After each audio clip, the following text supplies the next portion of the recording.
राम राम जी सभी को। जय माता दी। कैसे हो आप सब? उम्मीद करती हूँ अच्छे होंगे। हमेशा अच्छे रहो भगवान की कृपा से। स्वागत है आप सबका आपके यूट्यूब चैनल साक्षी विवेक गहलोत में।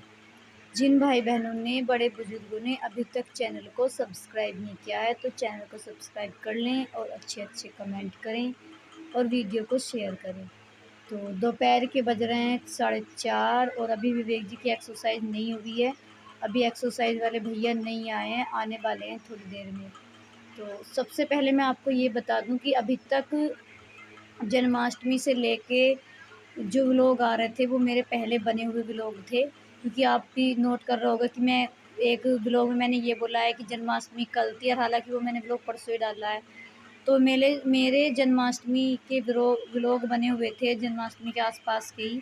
जन्माष्टमी से एक दिन पहले मेरी तबीयत ख़राब हुई थी और जन्माष्टमी वाले दिन तो हम ज़्यादा रोए थे, तो उसकी वजह से ज़्यादा ख़राब हो गई थी। तो मेरे जो व्लॉग आ रहे हैं वो मेरे पहले ही बने हुए थे।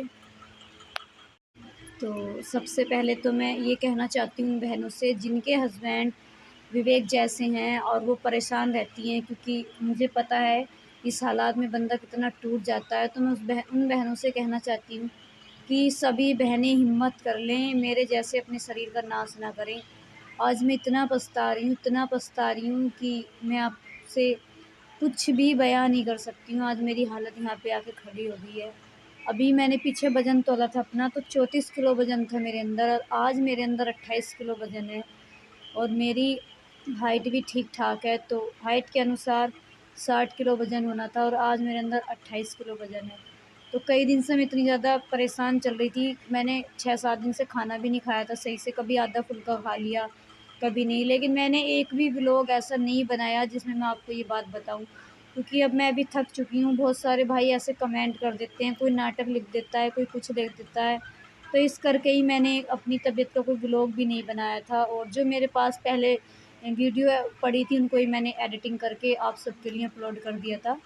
तो मैं आपको बता दूं कि बहुत सारे कमेंट मुझे ये आ रहे हैं भाइयों के और बहनों के कि आप विवेक जी के ऑपरेशन के लिए बोल रहे थे, विवेक जी का ऑपरेशन क्यों नहीं करवा रहे?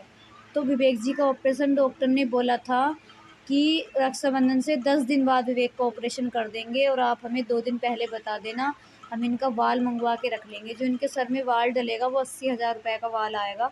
तो डॉक्टर ये बोल रहा था कि हम उसको एक दिन पहले ही मंगवाएंगे, क्योंकि ऐसा होता है ना, हम मंगवा लें और आप ना डलवाओ, तो उसके पैसे वगैरह भी जमा होते एक दिन पहले जब वो वाल आता। तो अब हॉस्पिटल में मैं रहूँगी तो इस वजह से विवेक जी का ऑपरेशन टल रहा है मेरी वजह से, क्योंकि अभी मेरी तबीयत ख़राब हो रही है। और मेरे अंदर जब भी मेरी तबीयत ख़राब होती है, बस ना मुझे उल्टी आती है, मुझे कोई भी नहीं होता, या तो मुझे बुखार आएगा या मुझसे खड़ा नहीं हो जाने का, बस 2 ही चीज़ें होती हैं। तो मुझसे खड़ा नहीं हो जा रहा है, मेरे अंदर खून की कमी आई है। पिछली बार भी मैंने अपना ब्लड टेस्ट करवाया था, तब भी मेरे अंदर खून ही कम आया था। तो आप सब भाई-बहनों के कहने पर मैंने थोड़े अनार वग़ैरह ये चीज़ें खा ली थी, तो ब्लड मेरा बढ़ गया था। तो जब ब्लड बढ़ गया था तो मैंने फिर से अपना काम करना स्टार्ट कर दिया था, और अब फिर वही कंडीशन होगी। मैंने कुछ दिन फल खाए, फिर मैंने वो बीच में छोड़ दिए, नहीं खाए जाते, क्योंकि देखो हम भी किसान लोग हैं और विवेक जी का भी करना पड़ता है, और डुग्गू भी अभी छोटा है, ये भी कुछ ना कुछ खाने के लिए मँगवाता रहता है। तो मैंने अपने छोड़ दिए थे, और अब मैं इतनी पछता रही हूँ कि अब मेरी हालत वहाँ आके खड़ी हो गई है कि बस इतना अंतर हो रहा है कि विवेक तो लेटे हुए हैं और मैं अपना मतलब अपना कर रही हूँ, बस अपना चल फिर लेती हूँ, थोड़ा बहुत ये हो रहा है। आज विवेक जी को पूरे 6 दिन हो गए, मैंने विवेक जी के 6 दिन में ना कोई मालिश की है, ना इनकी कोई एक्सरसाइज की है, और ना ही मैंने इनको 6 दिन से मुँह से खिलाया है। जो भी होता है डाइट वो मैं इनको नाक से ही दे देती हूँ, क्योंकि जब मुझसे ही खड़ा नहीं होया जा रहा है, मैं ही नहीं खिला पा रही हूँ, तो मैंने इनको खिलाया ही नहीं। बस। और परसों तो ऐसा हो गया था कि मैं रात की लेटी हुई, अग उस मतलब 1 दिन पहले की लेटी हुई, अगले दिन रात को ही उठी हूँ 7 बजे। उस दिन तो सारी डाइट पापा ने ही मुँह से दी थी, क्योंकि ये मुँह से तो खिला नहीं पाते हैं, तो ये मुँह से नाक से दे देते हैं। तो सारी डाइट वग़ैरह पापा ने ही नाक से दी थी खेत में से आकर, और इतनी हालत ख़राब हो गई अब आए के तो, कि सच में ऐसा फ़ील हो रहा है कि शरीर में कुछ बचा ही नहीं। इतने-इतने तो मेरे पैर हो गए, इतनी-इतनी टाँगें हो गई मेरी, इतने-इतने इतने बड़े-बड़े तो यहाँ से हाथ हो गए, यहाँ से इतने बड़े-बड़े। इतनी कंडीशन ख़राब हो गई। तो ये वीडियो मेरी उन बहनों के लिए है जिनके हस्बैंड इस हाल में हैं तो वो मेरी तरह अपने शरीर का नाश ना करें, क्योंकि अब मैं इतनी तकलीफ़ में हूँ कि मेरी एडमिट करने तक की नौबत आई हुई है। डॉक्टर ने 2-3 बारी बोल दिया है कि तुम एडमिट हो जाओगी, ऐसी कंडीशन तुम्हारी आ रखी है। सारा शरीर मेरा पीला-पीला हो रहा है, आँखें भी मेरी पीली हो रही हैं। अभी 6-7 दिन से मैंने कोई पूजा भी नहीं की। 6-7 दिन से ना मंदिर गई, ना मैंने घर पे पूजा की। सुबह उठ के मुझसे नहाए नहीं जा रहे, ऐसी कंडीशन हो रही है मेरी। 6-7 दिन पहले जब मैं माता रानी के मंदिर गई थी तो गाँव की 2 बुज़ुर्ग मिली थी, वो मुझे बोल रही कि तुझे पीलिया हो गया, इसे चेक करवा ले, क्योंकि मैं पीली इतनी हो रही हूँ। तो बस मैं यही कहना चाहती हूँ। और अभी परसों मेरा बोतल भी लगी थी, तो मैंने उसका भी कोई व्लॉग नहीं बनाया। बस इसी वजह से व्लॉग नहीं बनाया कि गलत कमेंट आ जाएँगे। बोतल लगाई थी उसने यहाँ पे हाथ पे, और दवाई-ववाई भी दे के गया है वो। छोटी-सी शॉर्ट वीडियो बना ली थी मैंने आप सब के लिए, लेकिन फिर भी मैंने वो शॉर्ट वीडियो नहीं डाली। कमेंटों को सोच कर नहीं डाली कि पता नहीं कैसे-कैसे कमेंट आ जाएँगे इस पे कि ये देखो ये ड्रामा कर रही है बीमारी का। तो मैंने वो शॉर्ट वीडियो बना के आज तक रखी हुई है मेरी शॉर्ट वीडियो, वो मैंने डाली नहीं थी। 4 दिन पहले या 3 दिन पहले की शॉर्ट वीडियो है वो। तो अब डॉक्टर बार-बार यही कहता है कि विवेक तो है ही खाट पर, लेकिन तुमने अपने शरीर का नाश कर लिया और तुम क्यों नहीं सुनते हो? मैंने तुमसे 20 बार कह दिया कि अपनी बॉडी पर ध्यान दो, तुम ठीक हो तो विवेक ठीक है, विवेक का कर पाओगी। और ये सब कमेंट तो बहुत सारी बहनें भी करती हैं और भाई भी करते हैं कि आप ठीक हो तभी कर पाओगी। और ये आपके कमेंटों का आज मेरे पर इतना असर हो रहा है, इतना असर हो रहा है।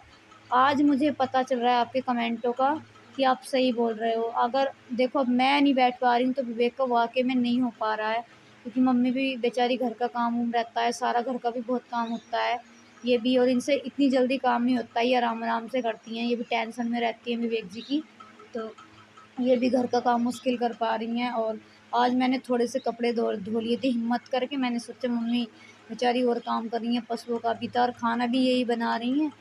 तो आज मैंने देखो ये थोड़े से कपड़े धोए थे, तो आज इतनी टिक गई कि उठा ही नहीं जा रहा। ये बस यही धोए थे थोड़े से कपड़े, और उठा ही नहीं जा रहा, उठा ही नहीं, पता नहीं कैसी हालत हो रही है। अब देखती हूँ आराम। वैसे मैंने बोतल तो लगवा ली है कमज़ोरी की, और अगर आराम नहीं हुआ तो फिर ब्लड चढ़वाना पड़ेगा थोड़ा बहुत। मैं सोची ब्लड ऐसे ही बढ़ जाता।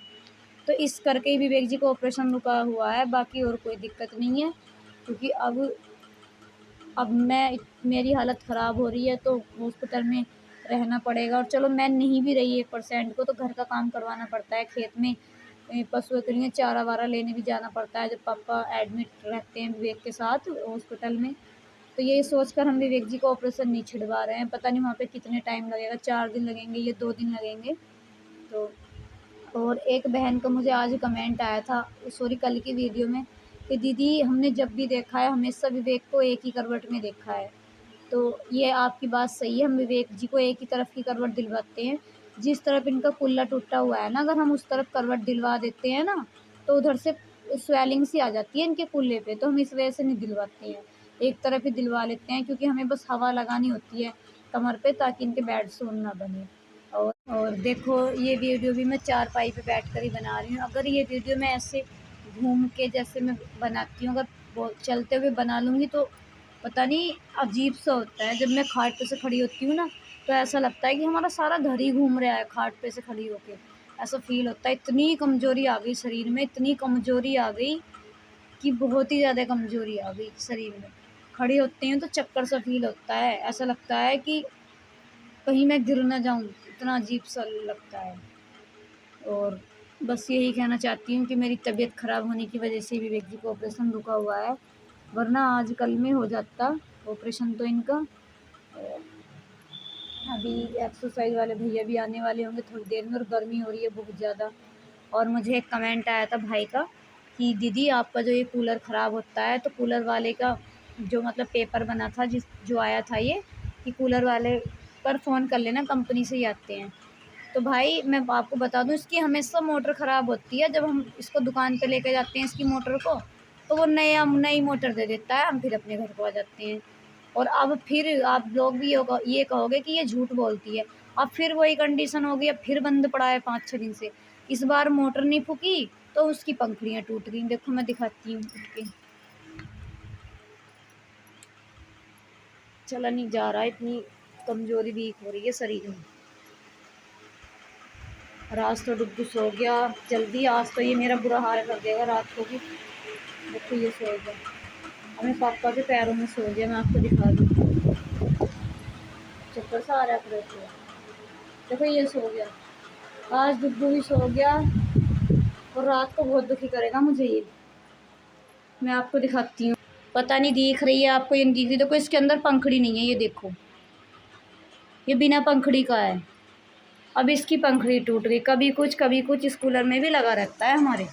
ये ऐसे मेरे सर में को 10,000 रुपये निकले हैं, बस पूछो मत। जब 10,000 रुपये का नाम आता है ना तो मेरा सर फटने लगता है। देखो ये पंखा चलाना पड़ रहा है, ये इतनी गर्म हवा फेंकता है ना, बहुत ज़्यादा गर्म हवा फेंकता है। और कूलर, ये इतना अच्छा खासा कूलर था, अब इसमें भी जाने क्या हो गया। ये भी पूरा ट्राई करके देख ले, ये भी नहीं चल रहा। दो कूलर होते हुए विवेक जी को पूरे शरीर इतना गर्म हो रहा है, विवेक जी का तपे पड़े हैं बिल्कुल।